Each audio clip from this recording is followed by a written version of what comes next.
સરકાર પાસે જુલાઈ 2025માં ક્ષત્રિય સમાજ દ્વારા એક ખાસ રજૂઆત કરવામાં આવી હતી, જે રજૂઆત ગઈકાલે સફળ થઈ છે.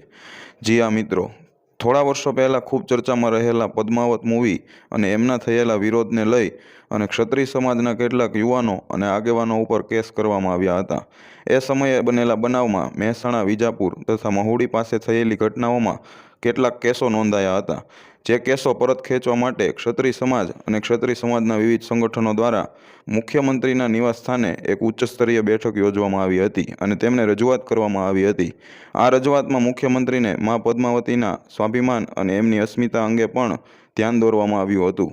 ત્યારે મુખ્યમંત્રી શ્રી ભૂપેન્દ્રભાઈ પટેલે તમામ બાબતની સમીક્ષા કરી અને આ તમામ કેસોને પરત ખેંચવાની બાંહેધરી આપી છે. આ બેઠકમાં ગુજરાત રાજપૂત સમાજના પ્રમુખ અને ભારતીય જનતા પાર્ટીના પ્રદેશ પ્રવક્તા જયરાજસિંહ પરમાર સહિત કેબિનેટ મંત્રી બલવંતસિંહ રાજપૂત, ધારાસભ્ય શ્રી ડૉક્ટર સી.જે. ચાવડા, કરણી સેનાના પ્રદેશ અધ્યક્ષ વીરભદ્રસિંહ જાડેજા, મહાકાલ સેનાના પ્રદેશ અધ્યક્ષ વિજયસિંહ ચાવડા, કિરપાલસિંહ ચાવડા તેમજ પદ્માવત ફિલ્મના કેસ વિનામૂલ્યે લડનાર સમાજપ્રેમી એડવોકેટ શ્રી મહેન્દ્રસિંહ જાડેજા, આઈટી સેલના પ્રભારી કરણી સેના બકુલસિંહ વાઘેલા સહિતના રાજપૂત સમાજની સંસ્થાઓના વડાઓ પણ ઉપસ્થિત રહ્યા હતા.